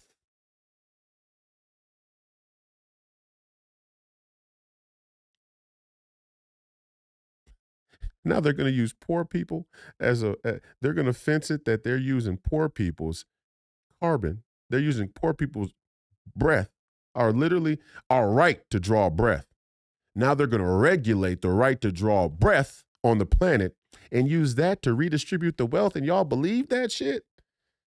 I mean, I know there's this huge concession culturally that these intellectual academic Marxists are brilliant. I mean, they're so intelligent. They're not really that intelligent. I mean, it's almost like they're mocking you. Because anybody who's actually intelligent looks at it and goes, what the fuck are you talking about? But it's an indictment of you that they can actually run the scam with that low level of intelligence. And it's not even that you're dumb. It's that you're distracted. You got too many other things you're worried about. You know, you can't go out and protest a nuclear war because you got to live check to check. And you got to live check to check because you don't want to go on welfare because, hey, at least you're respectable because you work a job and you're not the welfare mom that you have all of this opinion about over your fantasy football league or whatever the case may be, right? I mean, come on, guys. Let's just get down to it. Let's get down to it. Who's talking? Where's the conversation like it is right now, right here on Please Call Me Crazy? There ain't one. It don't exist. It don't exist for a reason. The great Steve Bannon, he'll try and tell it to you in the most amenable way possible, and the way that he thinks is effective. Alex Jones, he's gonna give it to you raw. He's gonna get theatrical. He may get obnoxious sometimes because this is an obnoxious situation. How can you not get obnoxious? So you got people out there who are trying to tell you, and God bless the young black man who recorded himself, who recorded the video saying, if Joe Biden and the rest of that administration and these Democrats think they're going to create a vaccine and make it to where we have to take it, they got another fucking thing coming. Those are the people that I want. Those are the people that I'm looking for. Those are the people that can save the country. Those are the people that we need to rally with. Those are the people that we need to rally together. Everything else is nothing. It's a nothing burger. It's an impossible burger. It's a mystery burger. Everything else means nothing. If y'all really want to spend a lot of time getting together talking about how black people are ransacking Walgreens, fine. Be my guest. Let's talk about the solutions. What can we do? What should we do? If you want to say that we shouldn't spend that much time on black people, by all means, be my guest. Continue to lose elections at 3 o'clock in the morning when they finish counting the votes in Atlanta, Georgia. By all means, hey, have at it. Have fun. To me, look, you cannot like it. This is the cold hard truth. I know. I know. I could come on here every single night and talk about the same talking points, right? I could just harp on the LGBTQ. We all know it's crazy to tell a young boy to cut his penis off. I could harp on how, women, the manosphere is huge right now. I could harp on the contradictions of women and how they want men to spend $2,000 on a first date and $25,000 on an engagement ring when nobody can put $500 cash together in a crisis. And they want to be able to tell their man that they could have a boyfriend on the side and how ridiculous that is. I could go Andrew Tate. Fine. Cool. Some of that stuff is true. A lot of it's true, no doubt. I could talk about how crazy black people have let the establishment brainwash them with Black Lives Matter and rap music. And I could do that till the cows come home, of course. Yeah, and we do some of that. I've done some of that. Yeah, one of the best episodes, I talked about Ja Morant and how crazy that whole situation was, but we're getting down to the wire now. And I'm not going to get, if the ship goes down, and we're caught out there at sea, stranded, hypothermic, and I have to tread water until I can't tread water anymore, and I look around and I see my children who aren't as strong as I am, who have to tread water, and they won't be able to tread water as long as I can. If I have to go down in such a tragic way, I'm not going to sit around and talk about fucking nothing with y'all. So if you don't like it, get the fuck off the channel. Coward motherfuckers. If you can't handle it, if you can't handle the fucking truth, go sit in your fucking house and wait for them to come knock on your fucking door. Because it's coming.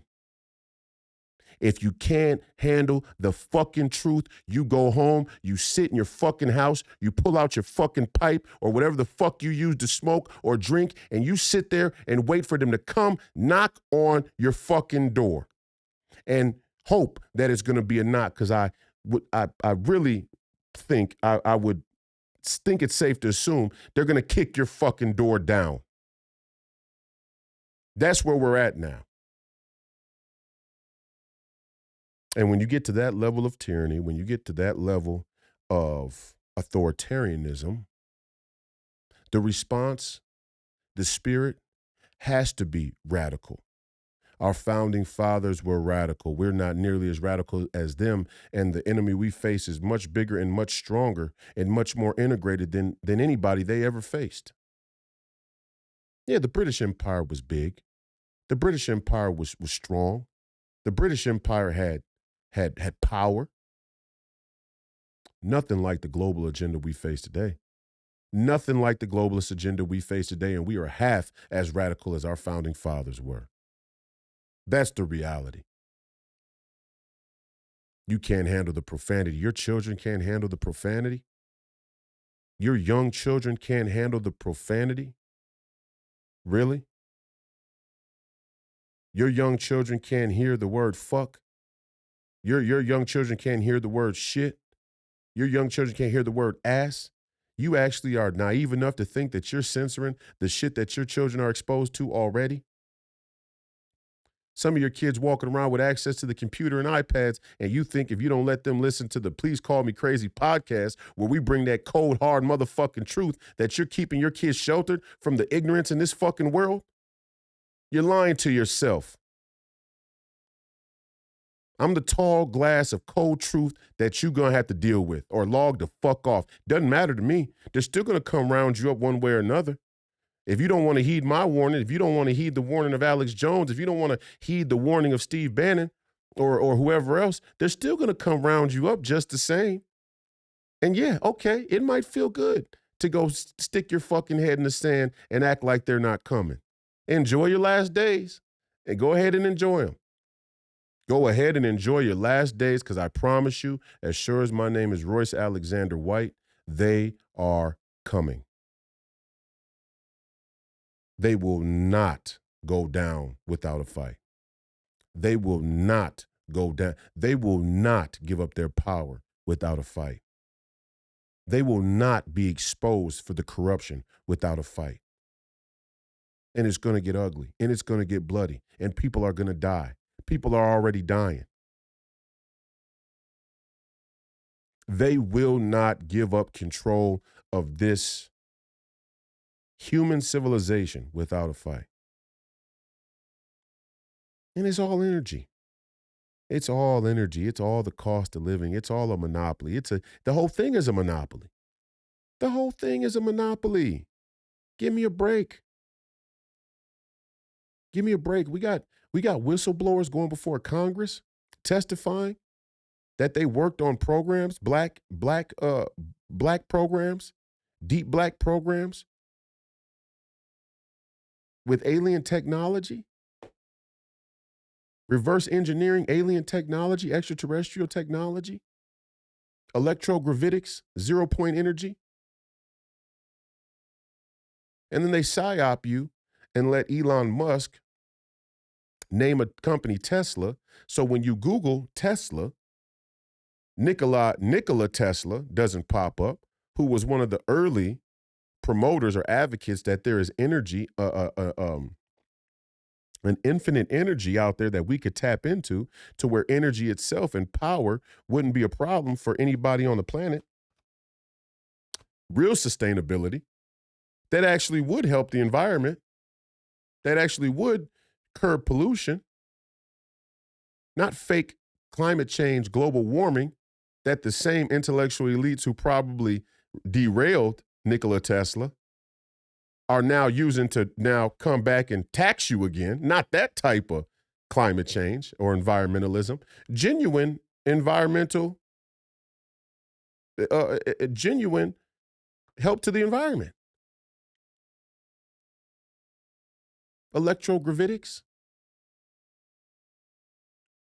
We got private companies like Lockheed Martin and Boeing and Raytheon and you know Grumman and all these. We got them working on electrogravitics. They have this level of technology. They have this advanced level of technology and potentially weaponry. And while they inflate the price of a tank of gas and want to tax you on it, not only are they going to inflate the price of gas, they're still going to tax you on the gas. All they're doing is crushing the common man. All they're doing is crushing the American worker. All they're doing is crushing the working class all around the world. They're turning you into slaves. They're turning you into serfs because when you become desperate enough, that you can no longer maintain the standard of living, the posh, prosperous standard of living of wherever you are, because it's different everywhere. It's different in America than it is in Malaysia. It's different in Malaysia than it is in Europe. It's different in Europe and in France or Germany than it is in India. But wherever you are, when you can no longer maintain that cost of living, and they can neither get you to go to the streets where they can put trank in your meth, or they can put trank in your fentanyl, or they can put trank in your cocaine or heroin. And they can get you in that place, or in order to maintain that standard of living, you're willing to take a fucking brain chip and a social credit score. I said it before, too many of you black people would gladly take a central bank digital currency, a Tesla, a microchip in your brain, a Neuralink, okay, a biometric palm print, and a social credit score just to be able to get on the internet and act like you're really doing something, just to be able to get on the internet and get validation. But it's not just black people. It's all of us. It's all of us. And I love that Jonathan Mason, and we're going to have Jonathan Mason back for Wednesday's episode. And I want you guys to get to know him more. He's a sane voice out there in the wilderness. His show, The Jonathan Mason Show, is coming soon. But I love that Jonathan, Jonathan Mason said it just clear out. 90% of the military took the vaccine. 90% of the police took the vaccine. Maybe it's 80%. Maybe it's upper 70%. 75% of the people who have been charged, think of it. And again, no disrespect to anybody out there. No disrespect to anybody out there. But what does it say? When we really look at the conversation about policing and law enforcement and the rule of law and government as one continuum of American authority, what does it say retroactively about the culture of policing if 75% to 90% is what the real number they say is, but let's just call it 75 and be conservative. What does it say that 75% of police would take an experimental vaccine? How does that reflect on the way they've probably been policing the entire time?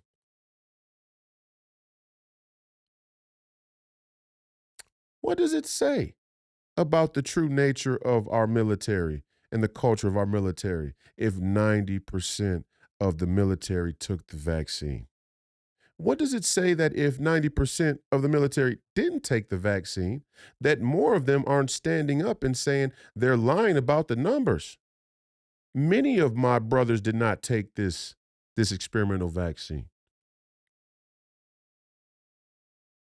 The vaccine is going to become the hardline issue. Now, some people, in fact, many people, don't want the vaccine to become the hardline issue for some odd reason. And I'm not sure why. I'm still trying to figure it out. But it would seem to me that the vaccine issue tends to be, or seems to, it would seem to me that the vaccine issue tends to be the one issue where there is a clear support for Republican America First politics from black people. I just posted it earlier yesterday, if you were watching on Twitter. The black guy who said, fuck Joe Biden. We're not taking no we're not going to be made to take a vaccine. And the numbers reflected that. I don't care about the numbers of who voted Democrat or Republican. The numbers of people, when it came to who was vaccinated, reflected that black people were the most unvaccinated people in the country, along with the PhDs.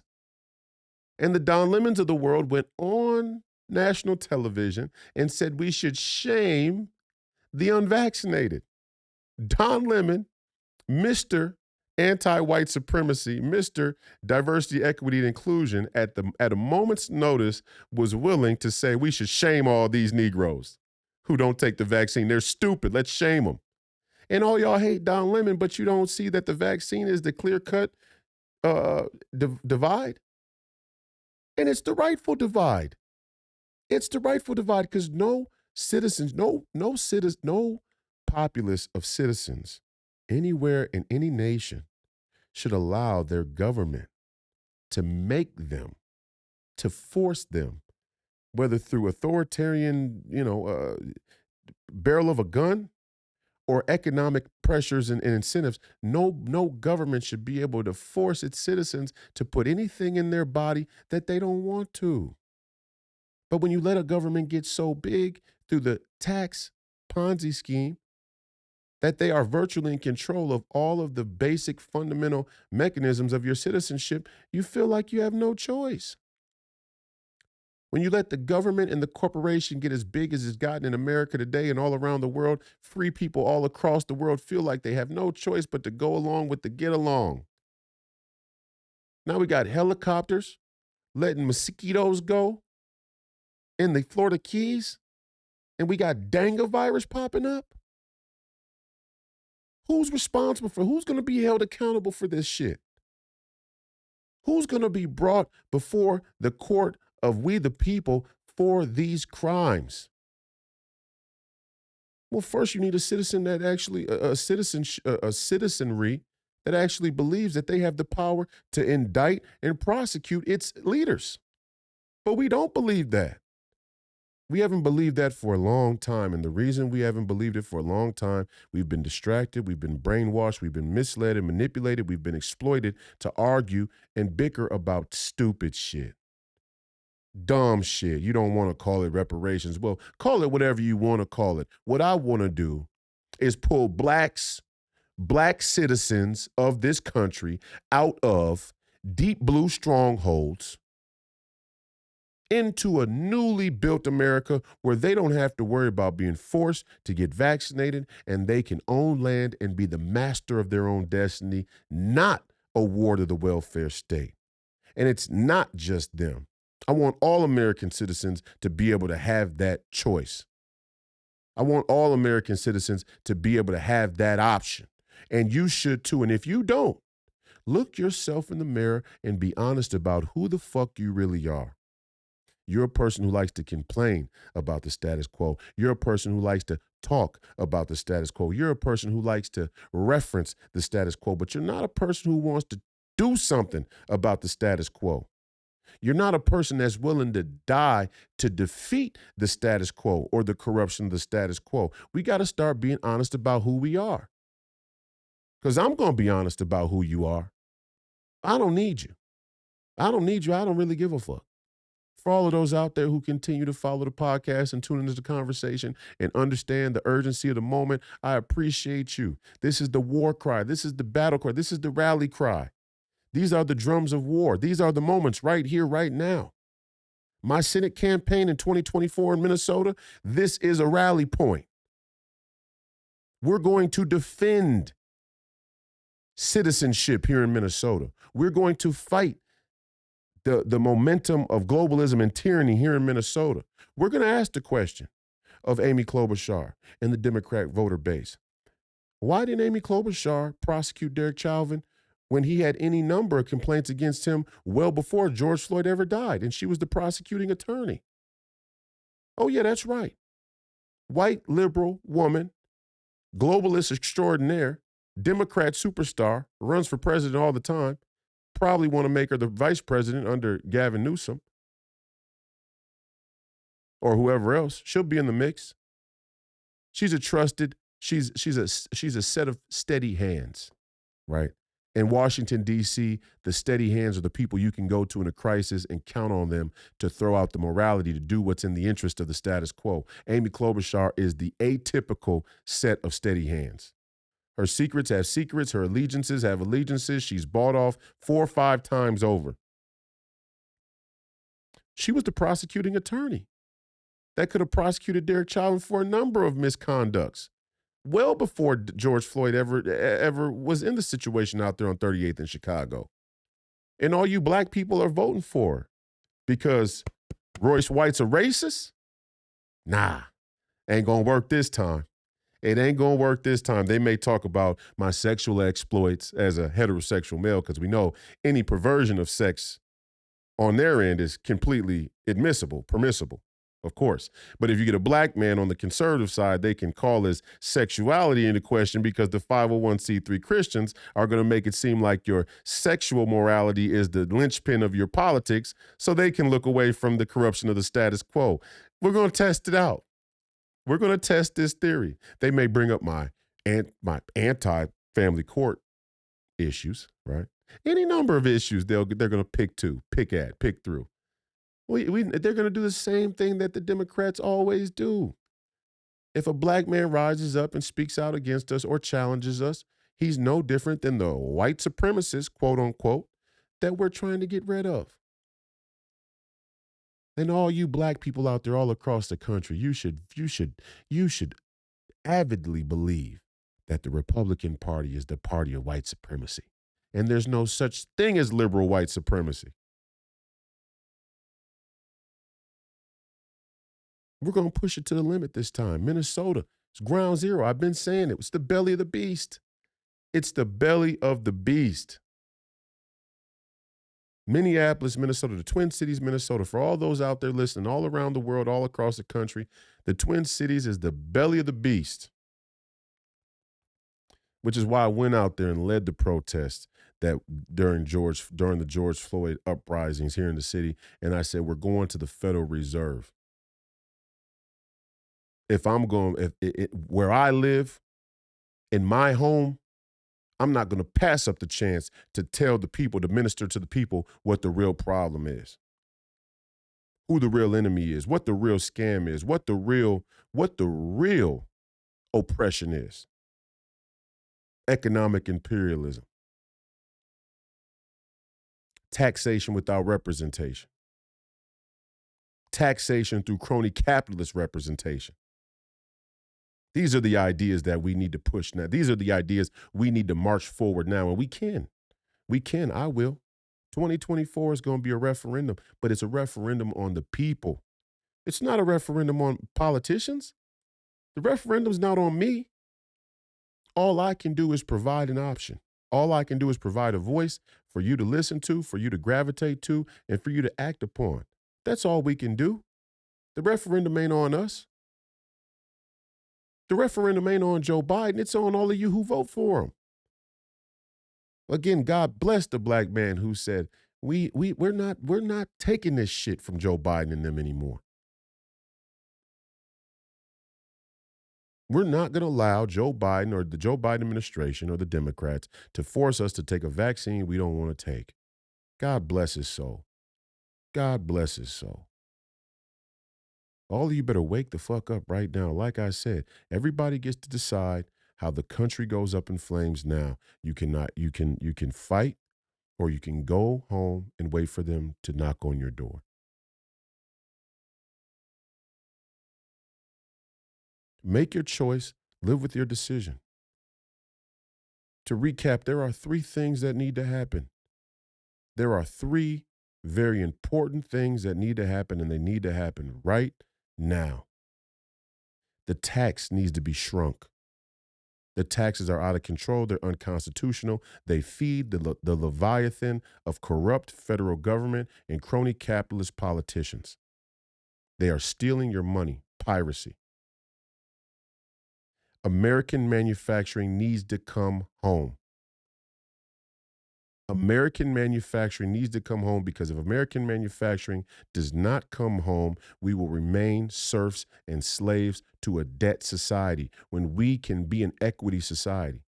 And I'm not talking about diversity, equity, inclusion. I'm not talking about social equity. I'm talking about economic equity. We can be an equity society, not a debt society. A debt society, by default, becomes a death society. And that's what we have here in America, a debt and death society.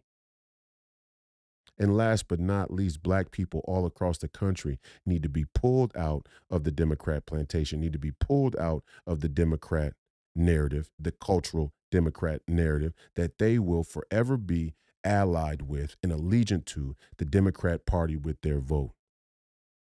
Because if we don't do that, they will always be used to justify rigged elections. Those three things need to happen. You call it whatever you want. You come up with the plan. Feel free to drop it in the comments. Don't give me the cynical, it's all over, the land is burning, it's all done. Let's all just prepare for Jesus to come. Don't give me that bullshit. I know you're a fucking coward. Don't talk in circles. Let's talk solutions. My solution was we give all the American citizens, we re-fortify the nation by using the tools, by using the assets that we have, one of which is land, an abundance of it. We use that land to make every individual American citizen a new bastion against economic imperialism and tyranny. We use what we have to fight back against the globalist agenda. Now, you show me a motherfucker who has a problem with that. You show me a motherfucker who opposes that, and I'll show you the controlled opposition. I'll show you one of them. America has to become a nation of ownership that is not bastardized by an unconstitutional tax from a corrupt and tyrannical federal government. And it needs to happen right now. It needs to happen in 2024. But it needs to be the battle cry throughout this entire election cycle. Give the ownership back to the people. Just like they're calling for now in Hawaii and Lahaina. I see person after person there in Lahaina stepping up to the microphone and saying, we want answers. We want investigation. We want the land to be returned to the people who own the land. There is already people here who own this land. We want our land back, and we want answers as to how this happened. 2,000 children still missing there in Lahaina, in Maui. 2,000 children. An estimated 2,000 children still missing as authorities conclude their search. 2,000 children.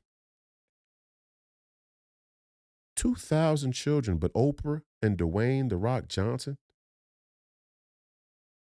have time to go over and make videos about how concerned they were. How concerned they were for the people there in Maui.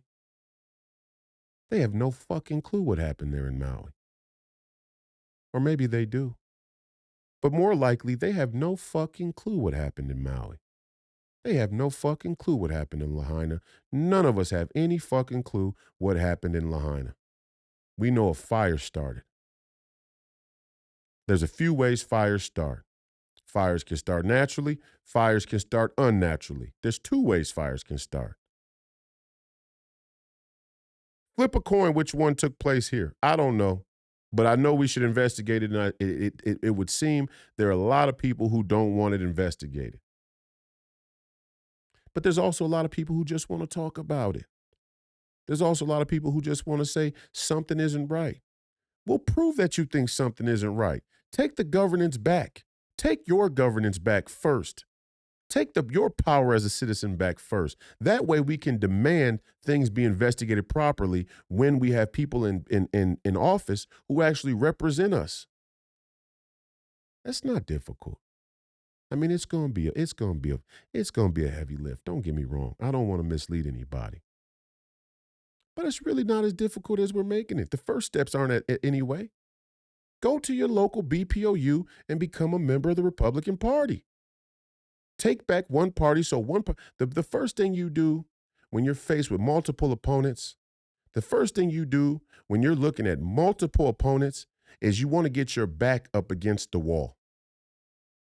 So at least you know that nobody's coming from behind me. This spot is cut off. Now I've narrowed the field of vision of what I have to deal with, of the threats I have to be able to engage with. But if I have a full 360 attack, of course I'm going to have blind spots. They're behind me. And many of us can't figure out which way is which, where the scam is coming from, because we're caught up in this two-party ping pong. Go into this party, take this party over, cut off the back end of that party, all of the controlled fucking opposition from the RNC, demand that Ronna fucking McDonald resign, have some sacred fucking honor and resign, and clear out all the rhinos. Let them go back over and caucus with the Democrats.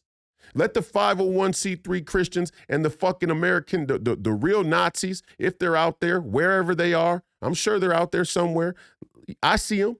I'm on Gab. I see them. No Negroes, no Jews. Let those motherfuckers go caucus with the Democrats or go on back to their little fucking controlled opposition fucking government think tank or wherever the fuck they come from.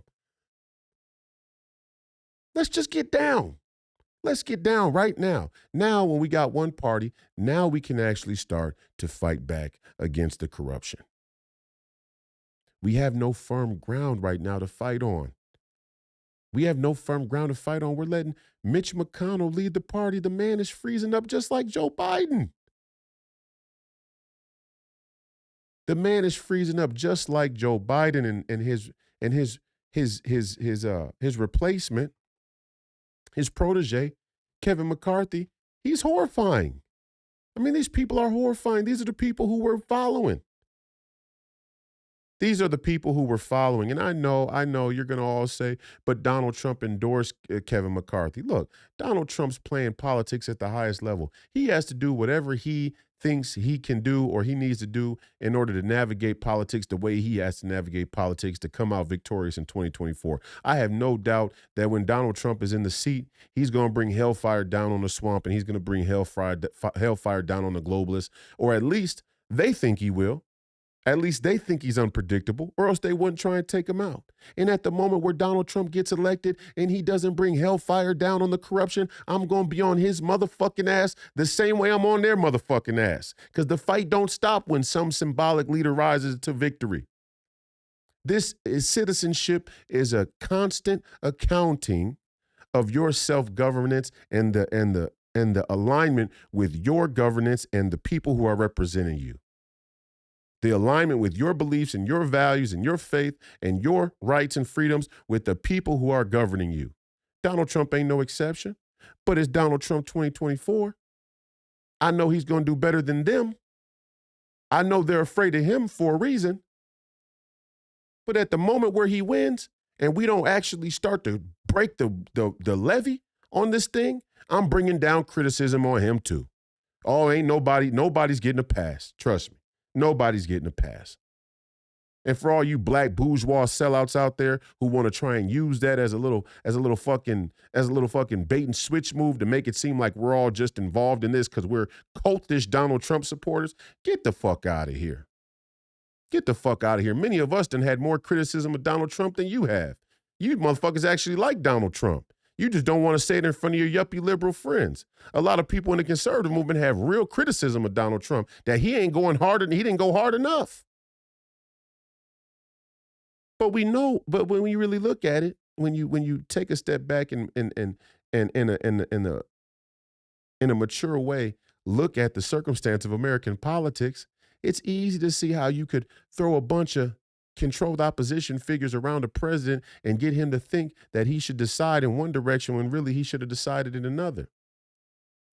Dr. Fauci, expert extraordinaire of the health, the National Institute of Health expert, Dr. Fauci, Mr. Changes Tune every couple of weeks. And the American people believe in him because of his credentials. I say we're the most over-credentialized country in the whole world. Fake credentialization of the American of America's major industries. Dr. Fauci, well, the vaccine, the whole vaccine initiative was actually put in the hands of Mike Pence. Mike Pence was actually running the deal. Or maybe it was the lockdowns. I forget which one. You have to go back and double check it for me. I have no problem with that. But I know Mike Pence was in charge of one of those things in a significant way. And we see where Mike Pence fell. We see where Mike Pence says that the American worker, the American taxpayer is not his concern. The war with Russia is his concern. This is Mike Pence. This is 501c3 Christian extraordinaire Mike Pence. Mike Pence was a heartbeat away from the presidency. And he said the American worker isn't his concern. This is what we're dealing with. Operation Warp Speed, yeah, put in the hands of the military. Oh, the military of all people. Yeah, Donald Trump made some mistakes, and now he's got to try and do everything he can to make sure that he gets another opportunity, another crack at the ball. And I think we should give it to him. I think he's earned that. I think out of my entire lifetime and the recent American history that you can go back and watch, he's done more than any president in American history to fight back against the corrupt status quo. The last one who did, they killed. John F. Kennedy was the last American president before Donald Trump. Real American president that fought the powers of the power of the corrupt status quo. Does he deserve another crack at it? Absolutely. Are any of us involved in some cult? Whereas Donald Trump, forever and always, no matter what? That's ridiculous. That's ridiculous. No man is beyond. No man is beyond reproach. I'm certainly not. Donald Trump's not. Steve Bannon's not, and none of us would claim to be. No man with any sacred honor or any national honor would claim that he's beyond reproach. There's only one man in human history that's beyond reproach, and that's Jesus Christ. And all you 501c3 Christians better get right with the idea that none of your leaders are going to measure up to Christ, and to put a Christ-like expectation on them is to concede to the corrupt status quo. We're not going to let you do it anymore. I'm fine right here in the middle fighting off the bullshit from both sides of the aisle. Smack you down like I smacked them down. It doesn't bother me. It does not bother me. We are going to elect people who have the courage, who have the balls, who have proven they have the spine to stand in the kitchen, take the heat while they fight back against the corruption of the status quo. That is the priority. The priority is solutions that start to take power back from that corrupt status quo. The priority is to re-bolster the value of American citizenship, the power of American citizenship, by shrinking the federal government. And you shrink the federal government by shrinking the tax by shrinking the tax that has become unconstitutional and unreasonable. These things are simple. Anybody who doesn't want to get down with the program is obviously in on it. This has been another episode of Please Call Me Crazy, brought to you by Free People Radio. I appreciate your viewership and your listenership today and in the future. Wednesday, we'll have Jonathan Mason back on the show. The fight continues.